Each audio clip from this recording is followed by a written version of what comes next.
Welcome to the latest event in our ongoing lunchtime Zoom series, in which we'll be discussing Monica Huerta's new book, The Unintended: Photography, Property, and the Aesthetics of Racial Capitalism. We're joined today by a wonderful panel, including the author, Monica Huerta, and our two readers, Kelli Moore and Dana Luciano. We'll have our readers speak first, followed by some thoughts from Monica, and we'll then open it up to questions and discussion from the audience. If you have any questions while our panelists are speaking, please do feel free to write them in the chat or to message them to me, and I'll make sure that they're raised once everyone has finished speaking. You'll also be free to use the raised hand function to ask questions at the end if you'd prefer. So our first speaker today is Kelli Moore. Kelli is an associate professor of media, culture, and communications at NYU Steinhardt, whose scholarship examines the role of media and technology in the production of legal and political knowledge within ongoing debates about the subjects of trauma and helplessness, facilitated communication, feminist jurisprudence, visual literacy, post-racial embodiment, and the digital.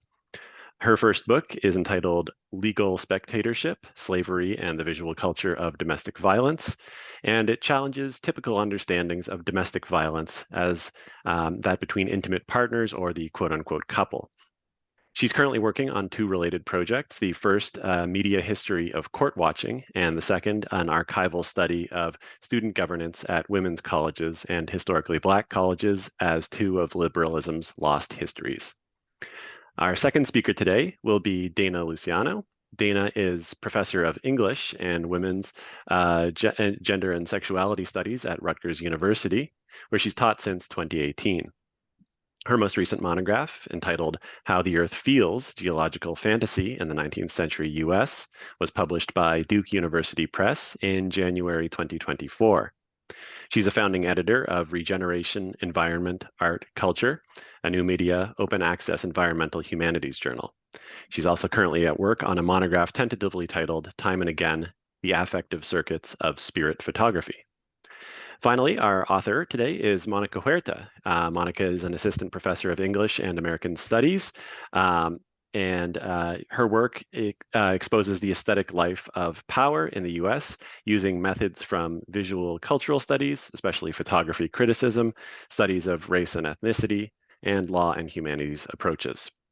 Her current book, her latest book, entitled The Unintended: Photography, Property, and the Aesthetics of Racial Capitalism, is part of the America and the Long 19th Century series. The Unintended uses questions generated by studies of racial capitalism to attune to an aesthetics of whiteness that instantiates property rights in images in the late 19th and early 20th centuries, and we'll be hearing more about it shortly. Her next evolving research project, entitled Face Poetics, brings the long histories of studying faces in the sciences, visual and performing arts, and fiction to bear on the surveillance impulse towards facial recognition technologies, despite their many and well-documented limitations. So please join me, first of all, in welcoming Kelli Moore. Hi, thank you so much. It's a real honor, Monica, to be a reader and to be in conversation with you today.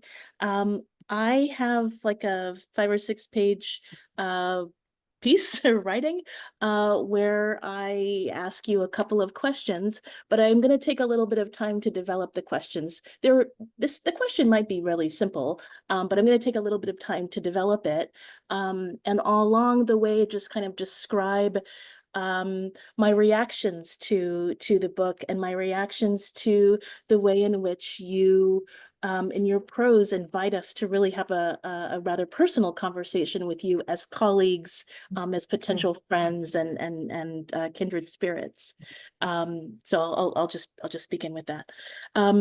So this book's arguments turn around a notion of the unintended, which appears in the landmark privacy cases Huerta returns us to.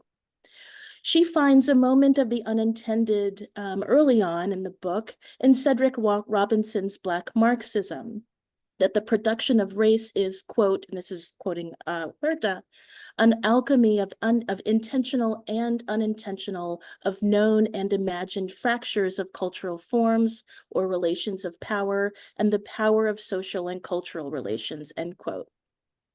Huerta writes, quote, "I approach the history of photography precisely at a moment when expressions deemed unintended begin to matter in a new way, and while an aesthetics of whiteness was defined in part through speculative claims to discernment of and ownership over unintended expressions," end quote. Huerta's insightful book, brilliantly insightful book, The Unintended, returns anew to legal debates about crises in representation surrounding the inception of photography, namely, but not only, the nature of photographic originals, authorship, the sitter, effort, labor, art, arrangement, privacy, and the nature of law and paths to legal precedent. Ultimately, why people sued at the turn of the century immediately after photography's inception, how those lawsuits entailed the aesthetics of whiteness that delimit and then disappear or render invisible whiteness or whitenedness.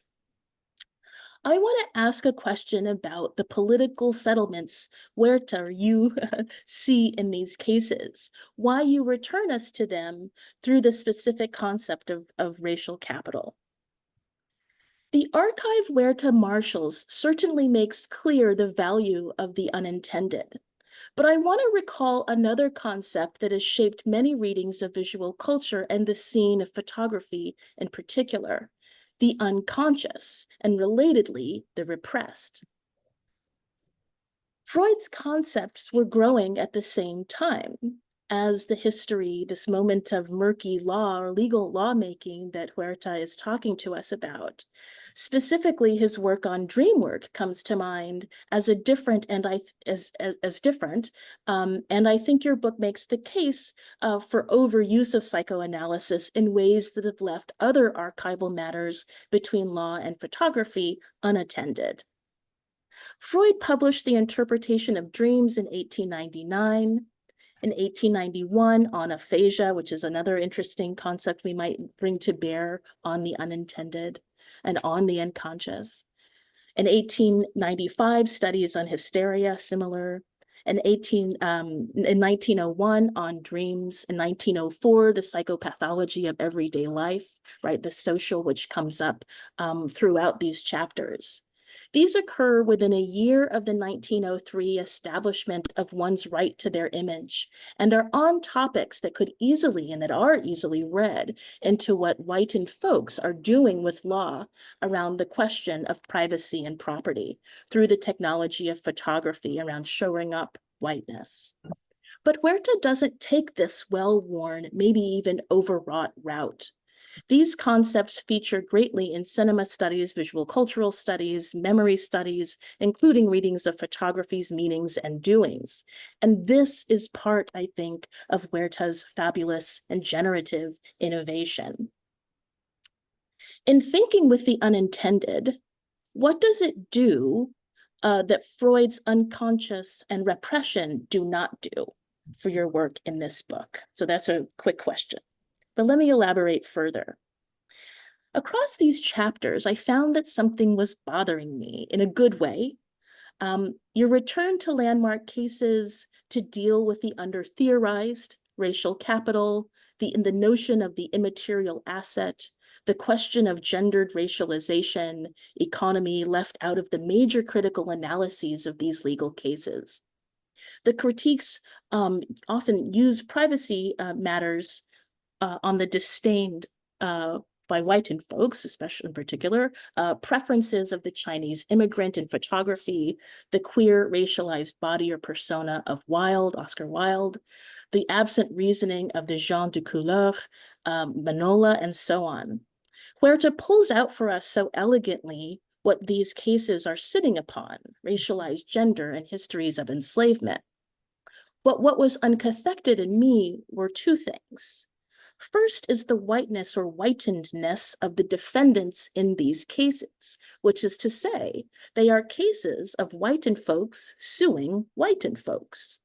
These legal histories of whitened people struggling with each other over the meaning of privacy to, and here's the Freud consciously and unconsciously, the Freudian vocabulary, to strategize for control of whiteness and domination in the face of new technologies and the markets of new information in which they trafficked. Property claims. Defendants in these cases, to my eyes, were somehow repressed, specifically in their relationship to other whitened people and the sense of white supremacy as a collective endeavor and the sort of doing of it in everyday rhetorical and communicative situations, which is the fields that I'm spoken by. What are whitened people doing with each other when they're struggling over the meaning of privacy and as property and other political categories? It seems to me the aesthetics of whiteness meted out in law entails whites disagreeing and ultimately a loser who is white. There are intention and unconscious, unintended, repressed, or sort of where are these concepts in these political legal struggles? I was fascinated by these questions that Huerta's book opened for me. For this reader, the stalled energy of the uncathected, particularly around these defendants and how both sides were whitened folks, began to disperse in the final Douglas chapter. But before I explain, one might wonder why raise the question of the unconscious and repression in the pursuit to shore up racial capitalism, white supremacy, and domination. It has to do with something in the excess of the matter of reputation that Huerta wonderfully develops for us across these chapters. It has to do with liability. Racial capitalism and as statecraft and the everyday social interpersonal interaction, this is what underwrites tort law. Of the many contributions of Huerta's book is racial capitalism's underwriting of tort law. In addition to questions of reputation and to who or whom forms of credit accrue, Huerta's work here calls for a rethinking of tort law away from civil matters that focus on the individual to statecraft itself. So how is Douglas's chapter key to this, at least as I read it? Returning to Douglas's own affinity for portrait photography, Huerta recalls Henry Louis Gates' interpretation of what may have been Douglas's intention.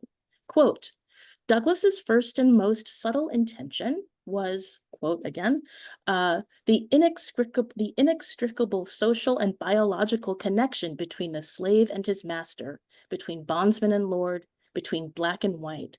He repeatedly used the technology to fashion and refashion an image of a physical self, elegantly clothed in his own unique genetic embodiment of that sui generis American ethnic self, linked inextricably and inevitably connected to both black and white, the mulatto, end quote. Here, the mark of the peculiar institution, sexual slavery, where the planter culls slaves out of slaves, becomes visual evidence of liability in addition to reputation.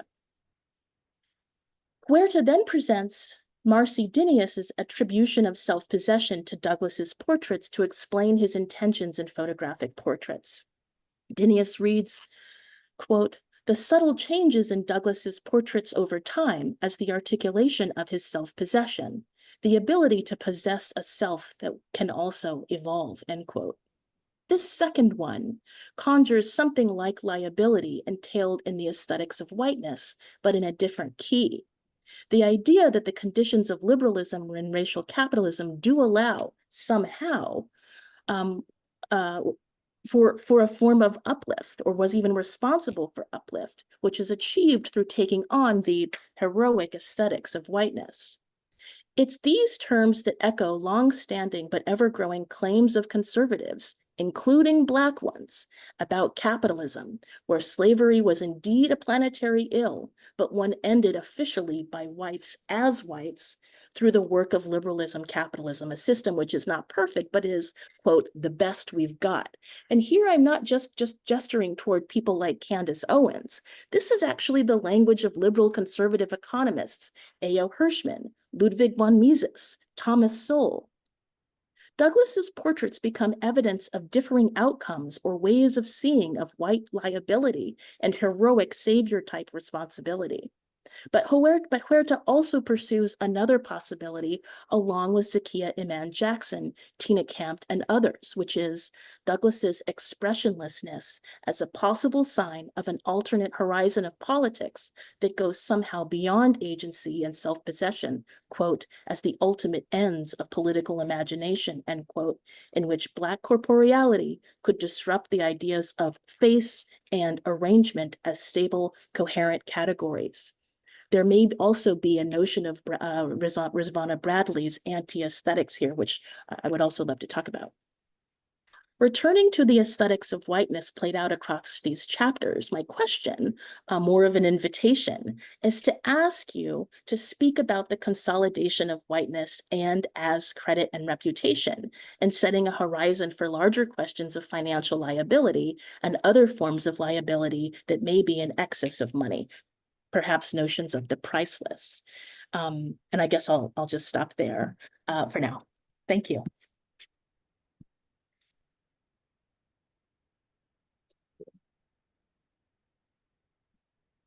Okay. Am I up? Can you hear me? Yeah, thanks so much. Yeah, Okay. we'll move on Yes. to Dana will be next. Thanks so much, Yes. Dana. And thank you, Kelli. Okay, yes, thank you, Kelli. That was fantastic. Sorry, I'm sort of going slowly because I'm thinking about all the things you just said, which are okay. So I should confess in advance that I'm having like tragic technical difficulties. I do have a slideshow, which I may or may not be able to show you, but possibly one of my co-hosts will be able to help me out there. I will say that what I want to talk about today, oh, cool. Yeah.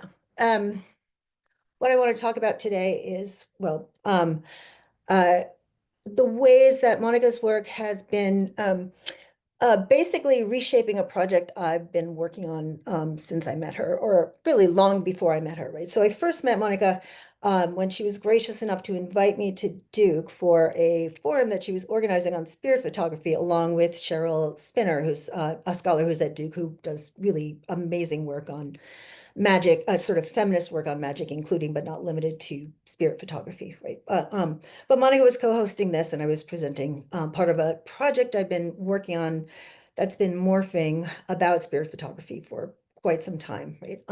And as a result of this encounter, I was able to encounter Dana Intended in a somewhat early stage, right? And I keep having sort of re-encounters with this book as it's developed through various stages, including in its final published form, which I've read a few times, right? And each time I read it, I sort of notice something different. And each time I read it, I'm grateful for the way that it is reshaping this project of mine and teaching me to ask better, I think, and hopefully more ethical questions of the archive that I'm working on, which is spirit photographs. So I want to talk first about sort of some of the things, well, interspersed with spirit photographs, which you're now looking at. I want to talk first about some of the things I learned from the Unintended and like the light they've shed on my own project. So I will say that the first time I started reading the Unintended, right, I thought it would be a different book. I just thought it would be a different book. And that's not because it should have been a different book. I'm really grateful for the book it was. But it's just so unlike most books in photography studies, right? It's building on a really important archive of people, including scholars like Tina Campt, Ari Azule, Cynthia Hartman, right? But it's doing like its particular intersection that it's working on between sort of photography, law, and racial capitalism is something that I just haven't seen before, right? And I think it's fantastic, right? It's a book basically about photography in the decades that follow the invention of instantaneous photography, right? Like photography that can quickly capture both unintended and intended subjects, right? Is producing an aesthetics of whiteness, right? And thinking about that through, well, whiteness really as the sort of fundamental aesthetics of racial capitalism, right? And it cuts across so many fields that, you know, both fields that I'm familiar with and fields that I don't know, right? But I think it's a really, in that sense, it's really just a new history of photography. Like it gives us photography back as an object that we are only starting to know how to know, right? And this is why I feel like it's sort of unwriting and rewriting my own work in some certain ways, right? So I think, one of the things that Monica is thinking about is the way that photography intersects with law in the late 19th century through privacy and property law, right? And the way that that intersection itself sort of reveals the photograph as what I would call like not an image, but an image-bearing commodified object, right? And in this sense, it sort of pushed me away from some of the work that I have been historically indebted to, which is sort of spectator-focused or image-focused readings of the photograph, right? So I'm thinking about, this sort of line of thinking, which looks at the image, right? And particularly this kind of reading that's both sort of optimistic and less optimistic that emerges in the last couple of decades of the 20th century, right? Sort of thinking about that, the role, like de-emphasizing the role of the producer, emphasizing the role of the spectator, right? Which becomes actually a sort of way in which the photograph gives us an occasion for subversive action, right? Which, may be a bit of an optimistic reading. In any case, what it does is it sort of, it distances to some extent the way that photography emerges in the unintended, right? Which is photography is very specifically a means of endowing whiteness with a kind of aesthetically devised social value, right?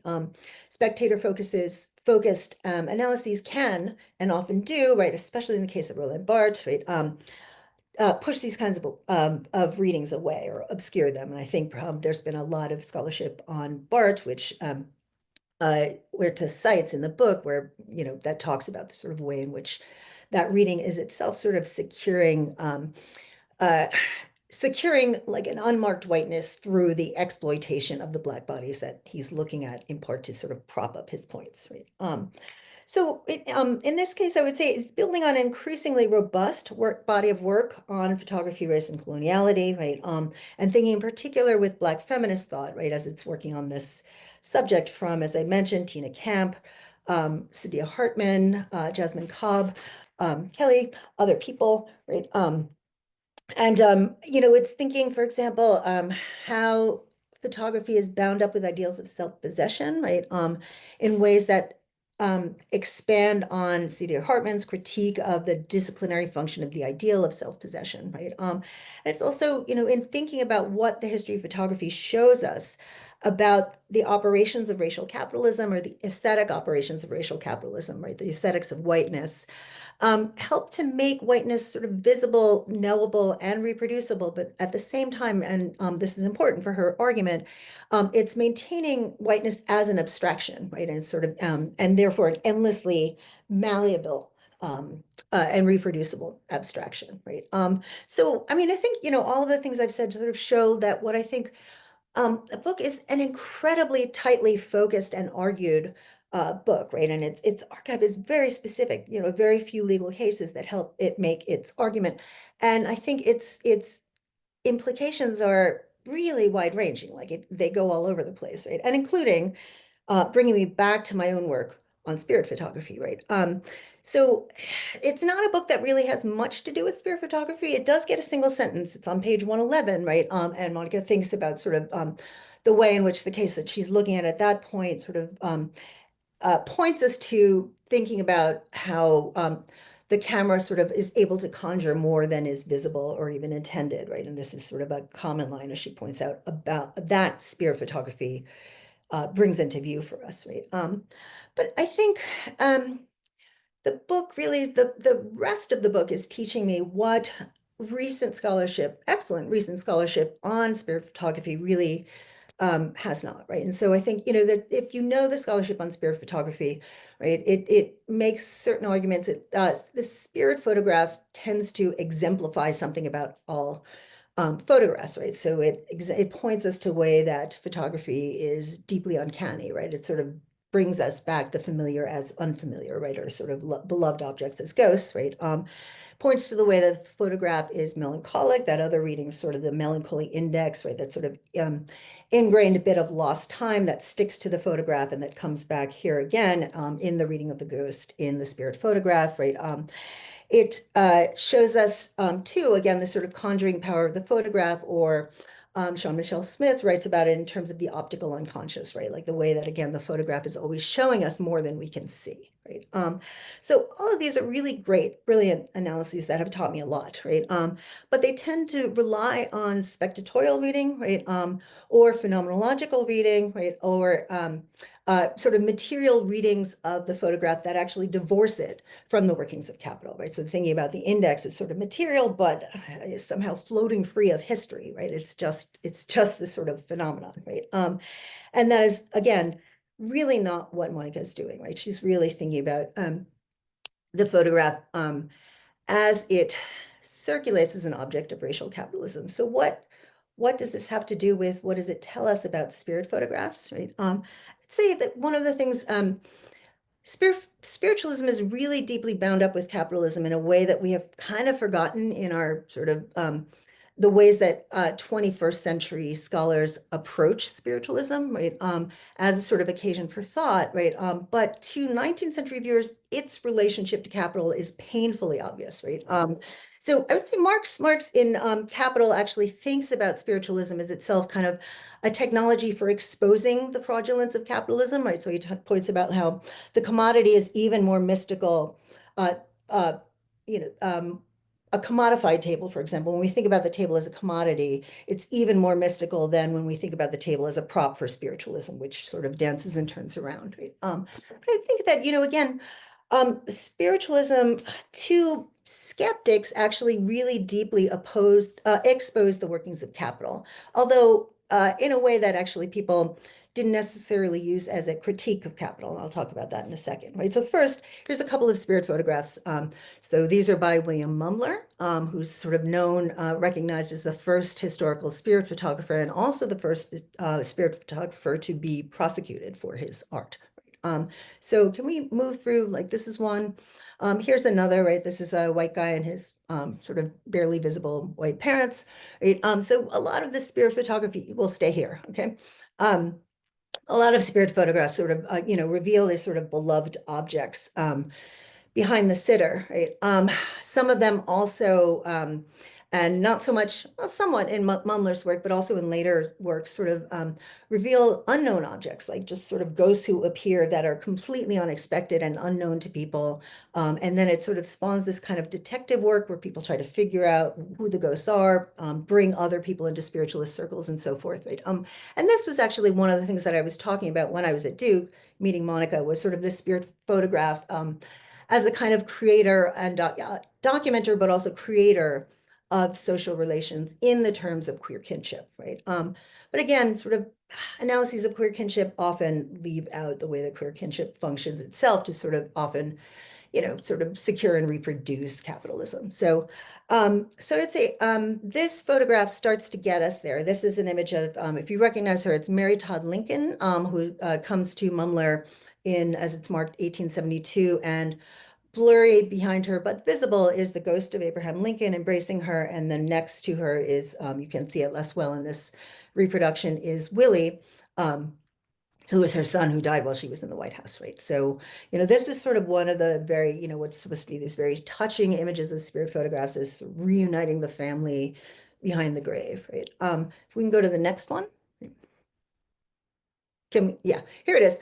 Okay, so this is P.T. Barnum, right? And with also an image of Abraham Lincoln behind him, sort of embracing him, right? Barnum Barnum does not actually believe that Lincoln is with him, right? He intentionally makes this spirit photograph as a fraud. He exposes it as a fraud, and he does so on the occasion of William Mumler's trial for fraud, right?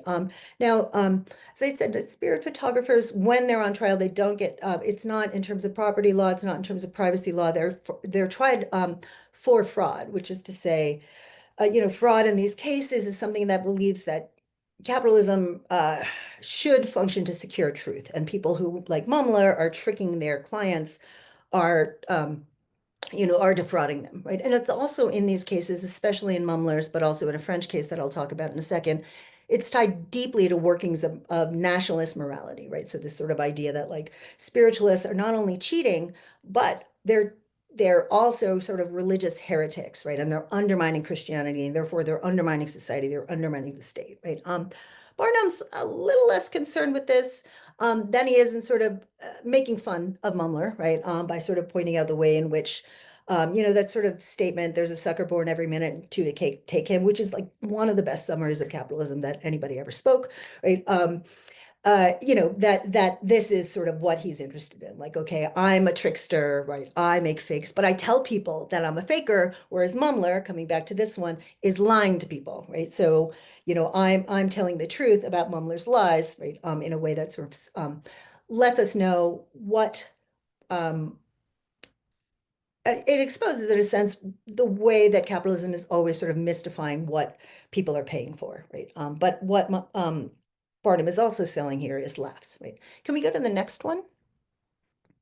Okay, this one, this is the French case, right? So this is a guy named Frederic Bouchouet, right, who is tried also and convicted for fraud in France, right? And he, again, this case is bound up with national morality. He is publishes a lot of his spirit photographs in a French spiritualist periodical whose editor is sort of a leader of the spiritualist community and also a noted socialist. And the French government really wants to get him. So they go through Bouchouet, right, to also prosecute him. And he flips on the stand and he's like, yep, I lied. I cheated. I did all the bad things. But it was really this guy. He made me do it, this socialist, right? And they're both convicted, but Bouchouet actually leaves France and sort of doesn't go to jail, right? And eventually he comes back to France, at which point he starts working as a fake spirit photographer. Like, so he was Mumler in his first sort of instantiation. He comes back to France and he's Barnum, right? He's selling people like, oh, this is very fun. He actually sells these as commodities. This is an ad for the fake spirit photography business. And it reads, there's some text on it that you can't read in this, but it reads basically ghosts made to order, right? As the sort of what he's selling as sort of ghosts as one of the products of capitalism, right? So all of this sort of, I'm trying to use these to think about how the photograph as image-bearing commodified object, again, is sort of used both to obscure and expose the workings of capitalism in the 19th century, right? But it hasn't yet answered the really important question that Monica is asking, which is, what does the photograph tell us about racial capitalism in particular? What does it tell us about racial capitalism? So can we go to the next object? So, okay, here again, this is a very blurry photograph. We're back to Mumler. This is an image of a medium, Franny Conant, and behind her, you can see the sort of face with feathers pointing up, right? Behind her is the image of Vashti, right, who is her Native American, or what she calls her Indian spirit guide, right?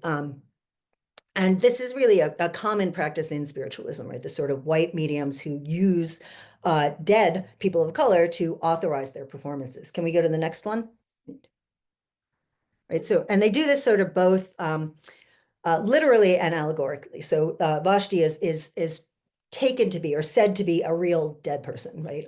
These people are allegorical images of the religious traditions behind spiritualism, right? And spiritualism thinks of itself as very racially and socially liberal, right? But it's racially and socially liberal in the way that like white liberals are racially and socially liberal, right? So there's a spirits of Africa, the Black woman you can see at one side of the photograph, America, who's represented by the indigenous woman, right? And Europe, who's there's this sort of Teutonic looking woman in the back that you can partially see, right? So spirit, spirit photography, I think documents the way in which the subjects, the white subjects of these images sort of gain their self-possession, again, from the exploitation of bodies of color, the exploitation and partial erasure of bodies of color as a kind of collaboration of the photograph, right, of the photograph around and through its status as both religious but also commodified, and very specifically commodified objects, right? But spirit photographs made no bones about the fact that they were going to charge you money to do stuff like this for you, right? So this, I think, gets to part of it, right? But what I'm really intrigued by and what I'm really still working on is what I find one of the most fabulous aspects of the unintended, which is the profoundly ethical framing of all of this analysis, right? And I think, first of all, this sort of work on racial capitalism uh, is itself sort of has an ethical dimension, right? But the way that Monica thinks about this ethical dimension is itself, I think, really, really important, right? So one of the things, can we go, oh, actually, let's stay here for a second, not stay on this image, right? The sense that she, I think, both sort of steps away from that Barthian sort of reading, but then ultimately reanimates it, right, in a kind of bewitching move, right? Like she thinks really about the way that photography can bewitch the viewer, the way, which is bound up with its affective intensities, right? But ultimately in a way that's not about the viewer. And this, I think, distances itself from other spectatorial analysis, right? It's both very bewitching, but it's really not about you, right? And I think the book's preface, right? The book's preface is really sort of brilliantly taken up with a reading of what may be considered in Barthian terms the punctum, right, in a very sentimental photograph from 1864, which depicts four formerly enslaved people who are posed in this very sort of very sentimental white scene that white abolitionists just love, right, where they're reading, they're sort of learning to read, right?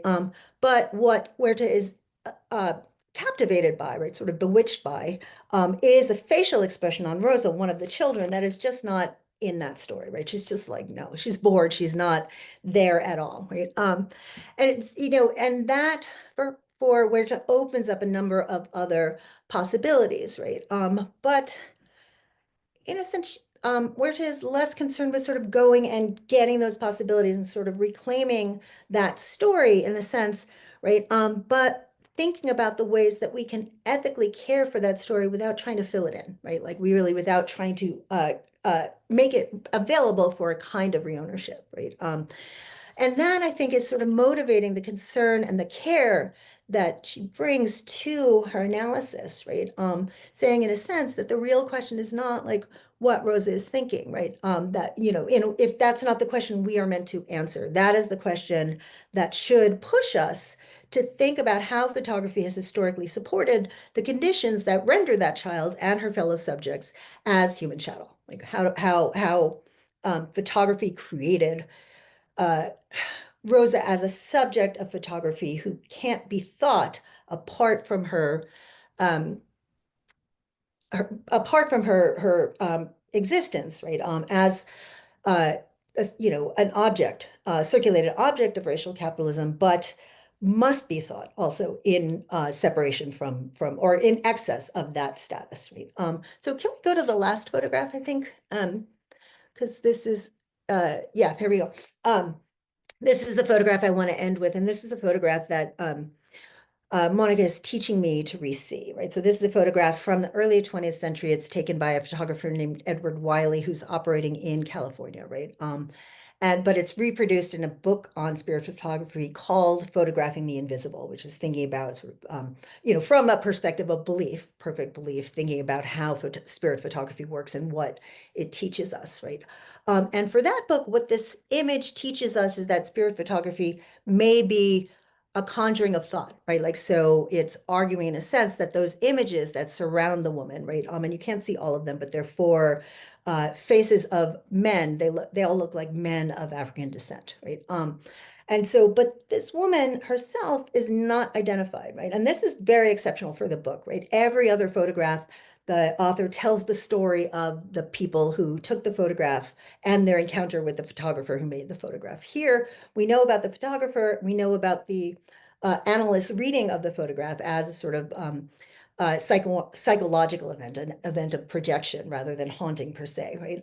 We know nothing about this woman. It refers to her solely as a negress, right? And so what I was trying to do in a sense was see if I could reconstruct her story more, sort of reconstruct like, who was she? What was, were these people anything to her? Why did she go to Wiley, right? This is one of two surviving images that I found in like a decade of research on spirit photography where the subject was a person of color, right? They're pictures of white people because they're pictures of whiteness, right? The whiteness that sort of spiritualism animates, right, and recirculates. But what Huerta is I think, teaching me to re-see, right? Here is, and I'll end with this question, is sort of how, right, how this image and our desire for this image, right, and our sort of desire for the knowledge that this image may impart to us, instead should be pushing us to think about the historical production of that desire through photography, the historical production of a kind of ownership or claim to ownership that happens through photography at the expense of Black subjects. So, so I'm really grateful to Monica for teaching me that lesson. And I'll stop there because I've been talking for a while.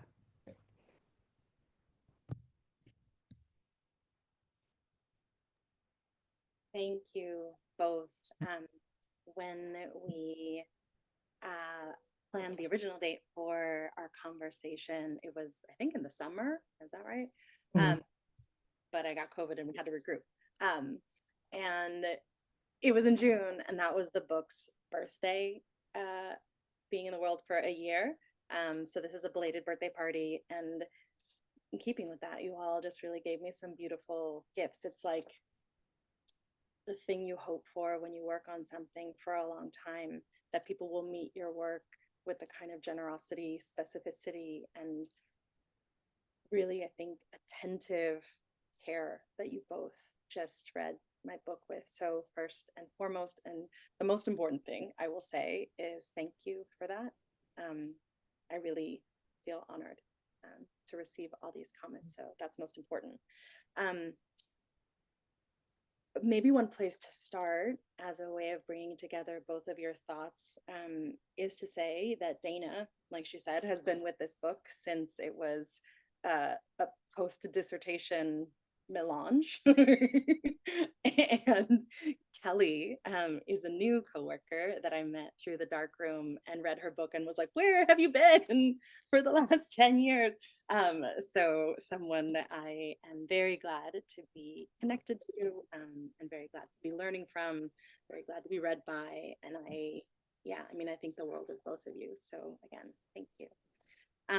Another place to start is maybe just for myself to say some of the points of your reflections that I'll try to say a little bit about. The first is saying a little bit about where the unconscious and the repressed went, because it did have a home in the book and it did go elsewhere. The second is to say a little bit more about reputation. I have a new article out that's about reputation. So I'll say a little bit about that. The third is sort of the question Kelli asked about the white people fighting with white people dynamics in the book, and the consolidation of whiteness as reputation, which again, I'll say something about the article that's out right now. And then, to move to Dana's reflections, first to think about that amazing photograph that she ended us with, and maybe some of the points that she's gesturing towards at the end of her comment. And towards the first part of her comment, to think a little bit about maybe what I imagined my task to be in trying to write ethically about this particular archive. So first, where did the repressed go? So in a very, very early iteration, there was an entire chapter that then became the book called Face Poetics, that then is not going to be that book, but instead is just going to be an article called Face Poetics. And it was a chapter that was about Duchenne, Charcot, and Freud. And part of its work was tracing an alternate trajectory, not necessarily of the unconscious, but of the involuntary. And so those three interlocutors, Duchenne, who was Charcot's teacher, Charcot, who was Freud's teacher, was the intellectual genealogy that I was going to follow in order to do that, because part of what was interesting to me about that intellectual genealogy and that kind of teacher-student trajectory between the two of them, or between the three of them, is how things like what I call the unintended, what they called involuntary movements or accidental movements or twitches, right, which will sound more Freudian, or tics, become the site through which Freud then starts writing Interpretation of Dreams. So his very, very earliest essays, right, on hypnosis are about how to find or how to locate the twitches, how to locate, identify the excess that those twitches point to that physiological explanation won't suffice for. And so my interest in the unintended was an unspoken, not repressed, I don't think, but an unspoken afterlife of that work that I had done with those figures that will find its way into publication at some point. Second, about reputation. So the thinking in the book about reputation, I really like you wanted to sit with it for longer because of how much in the article it has effect, I think, in the creation of literary character in American realism. So the article that's out now digs into how much the idea of reputation, just as it's becoming a kind of form of juridical property that upholds whiteness even without, or even outside of claims of whitened people who will have witnesses who support their claims to whiteness, in ways that J. Allen Douglas writes about, in ways that Cheryl Harris writes about. So in the context of those legal battles, the creation of modern literary character, says my article, is elaborating the idea of character, the idea of a psychology enmeshed in a social world by way of the effects of reputation. And so the article leans really heavily on House of Mirth. It reflects back, or it uses Charles Chestnut's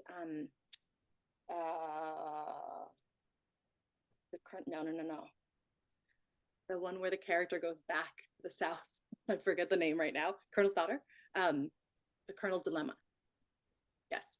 So it uses Charles Chestnut's alternate formulation of literary character in that novel to show how much reputation in African-American literature actually has material basis and material effects and material ways that the author, the narrator, will talk about wherein a reputation comes from that are not just about its market value created through social relationships. And that, I think, motioning to that article is part of what ended up mattering to me about reputation. But I'm really interested in the idea of liability because of how much it wasn't, I think, a term that I was working with. And I think the reason why is because my sort of the third eye of the book is talking to photography critics, and part of that conversation that I felt most committed to was the simple, broad question that I think obsesses me in all my work, which is, what are the terms through which the world becomes knowable? And that, across my work and all of my nomadic pathways, I think that is the question that continues to animate me. And here it was picking up on the fact that there are aesthetic logics that uphold legal ideas. And so how do we get there? How do we learn to listen for them? What things did I have to read to be able to piece together that kind of listening practice to cases that, who hasn't written on, right? Like any of these cases in law and humanities work. So I think that's why the question of liability wasn't a foremost term. The second thing that I'll say is that so there's an idea that I haven't had space to fully unfurl for myself, but I think that part of what the unintended it took me to the edge of this particular thought, which is to try to work out what the relationship is between whiteness and capital. And so in the book, right, like Dana said, the book is so laser focused on its archive. I think because I was trying to wield so many literatures, but also try to be very specific about the ways that I saw these multiple registers working together, but also the unanswered question that I think that we inherit from Marxist critics is exactly how Marxist critics, and then the conversations happening in studies of racial capitalism, is what is that relation? What is the relation between whiteness and capital? And so I think I'm beginning to lean towards something like a theory of whiteness as a choreography of capital. And in the unintended, right, like that again, there are very specific cases that I'm talking about, but I think that there's something about the choreographic that is able to hold together what the kind of mirror analogies of Marxist critics doesn't hold for the relation between capital and law, and the intercessor being that whiteness, or what I called in this book, the aesthetics of whiteness, is the intercessor, and it's a specifically choreographic intercessor that can be extremely material, right, depending on who's in the room and the particular racial and ethnic and gendered lenses through which they are viewed as having social value or the capacity to own or not.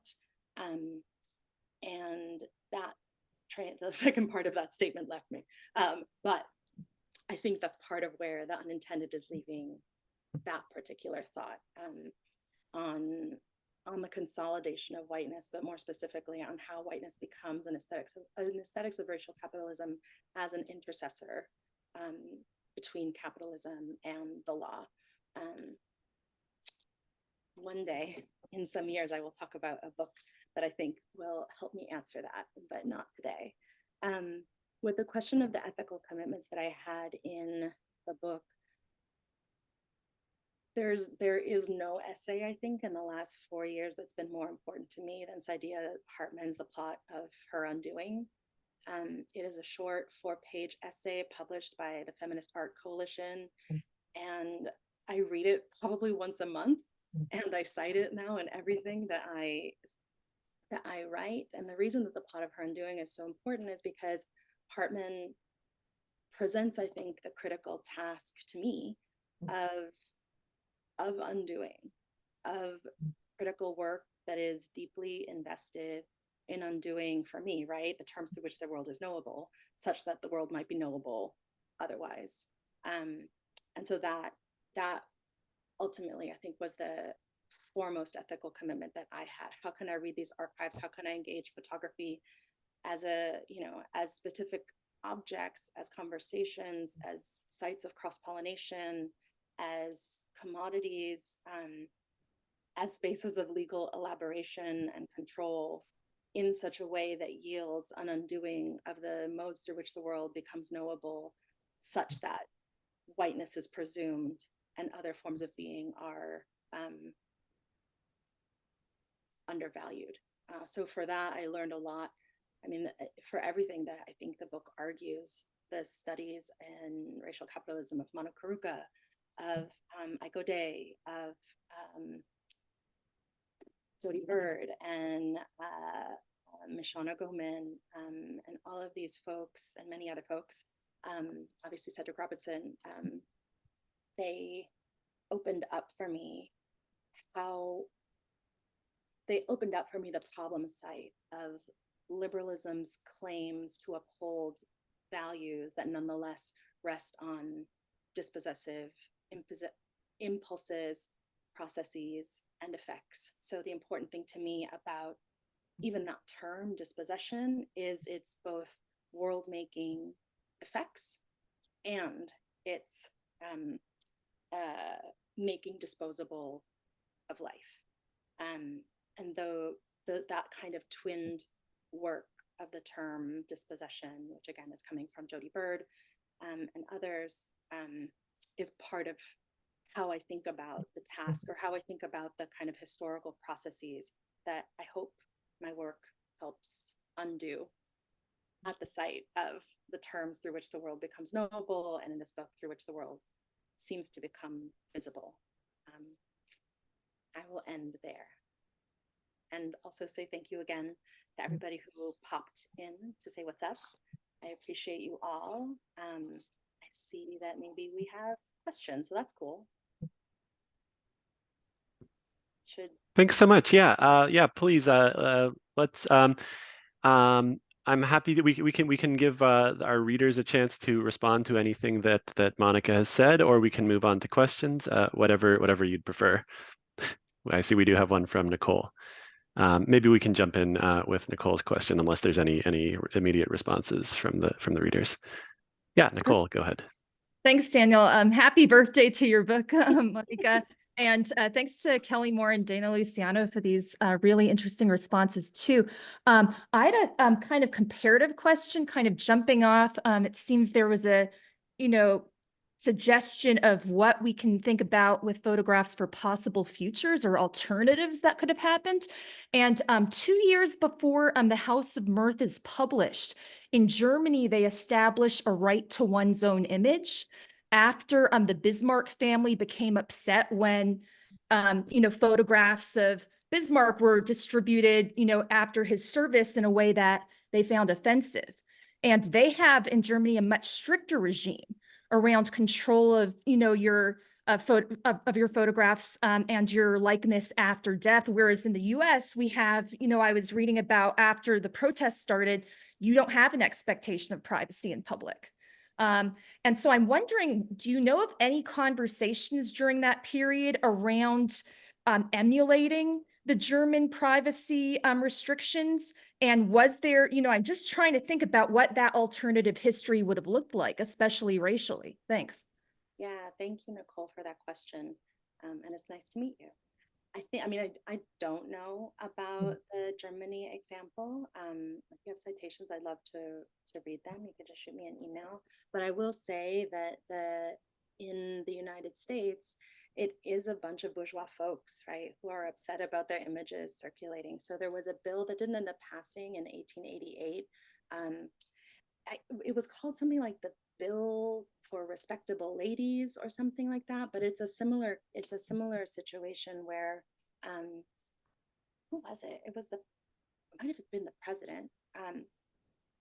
President's wife had her photograph used for something that they had not given consent for. So again, the bill doesn't pass in the US and it's in 1888. But there's a bill that's written, and the people in these cases are people of means. I think that's part of why I won't assume to talk to you, Kelli, but I think that's part of why Kelli had the same question, right? Like, how much is what I'm writing about specifically bourgeois anxiety, or a kind of anxiety that is part of claiming yourself as a member specifically of the upper middle class, which I think is really fair. So those are some scattered thoughts, Nicole, but that's because I don't really know about the German case. Thanks. Yeah.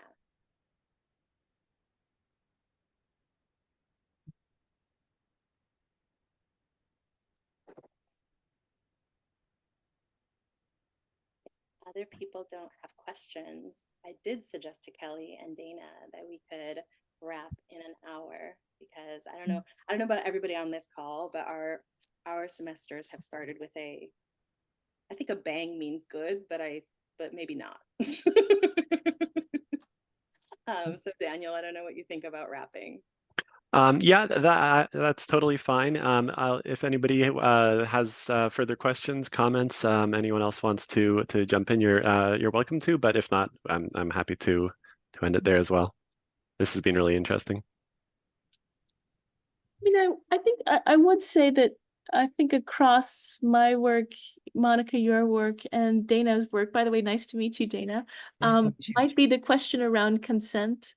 But particularly because it keeps coming up on the fraud cases that Dana's talking about. It certainly comes up in my work around images of domestic violence victims. And so maybe you could say something about that, and then we go. Dana, do you have thoughts? I thought I saw your Oh, not on this. So do you want to answer this? And then I do have one more question. What are my thoughts about that? I think, at least in this book, consent is sort of fractured by who can make the claim. And that, right, like that's the problem of liberalism in general. So maybe that's my thought, that the presumptions around consent echo all of the other presumptions about free rational actors who would have self-interest, but who would also have self-possession, and who would also have a kind of ability to claim the terms through which consent is made legible.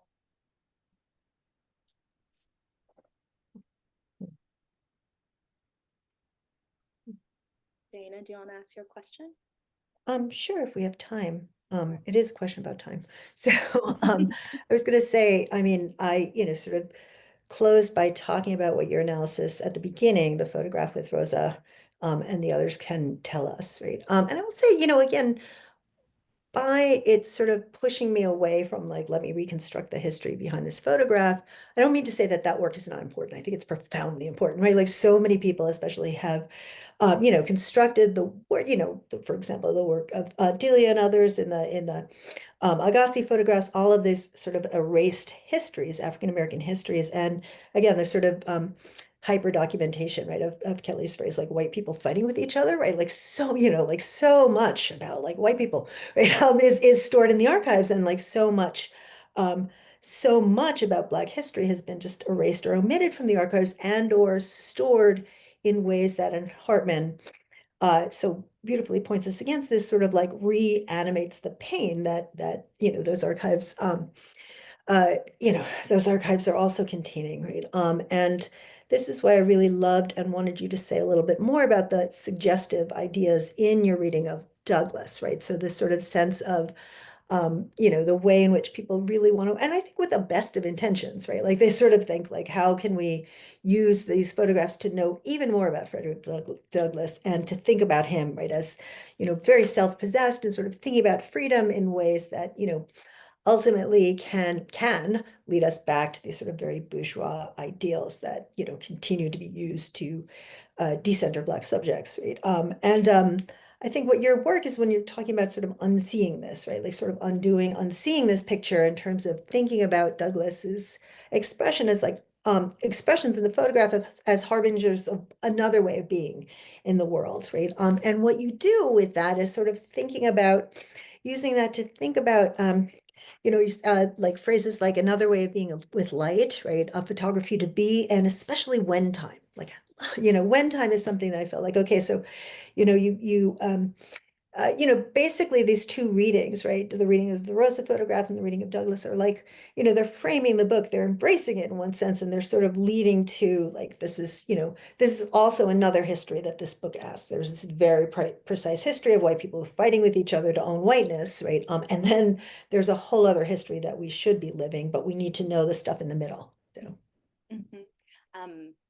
I think that's exactly how I thought about it, right? I thought of Rosa and Douglass as the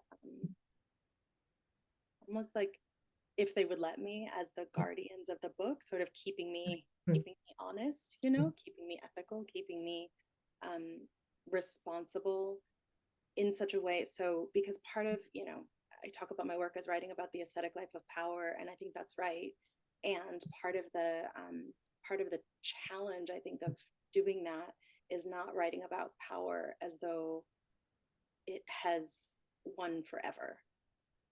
And so for me, the readings of Rosa and the gesture towards alternate readings of Douglass were about not letting power have the last say, as though it will have always been meant to win, and as though it will have always what's the piece from Souls of White Folk is like, whiteness is the claim to ownership of the earth forever and ever, amen.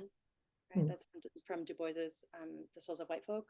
And so the engagement with both of those, and the importance of Black feminists and Black feminist theorists to the last chapter and the preface was entirely about surfacing that commitment as well.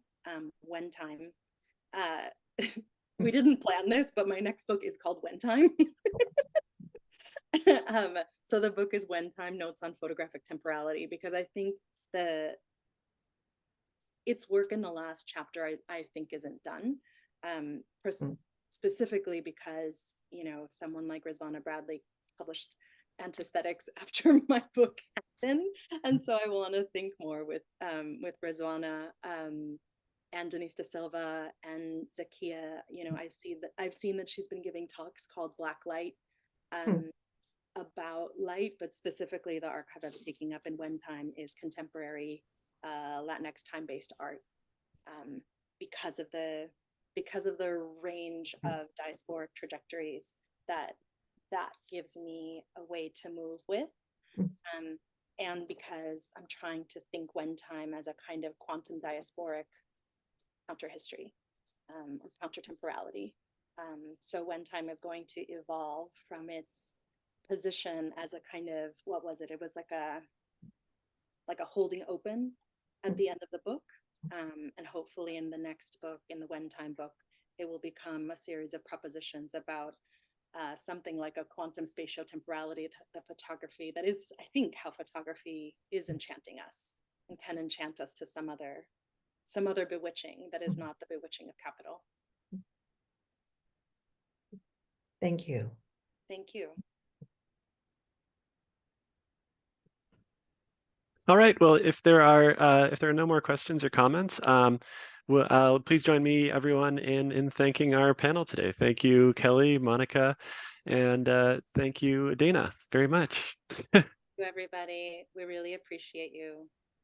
Okay. Congratulations, Monica, again. Yes, and congratulations. Thank you, Kelli. Thank you, Daniel. Thank you, Dana. You guys are the best. First round's on me next time I'm in your cities. Great. Thank you. Bye-bye. Bye. Bye, everybody.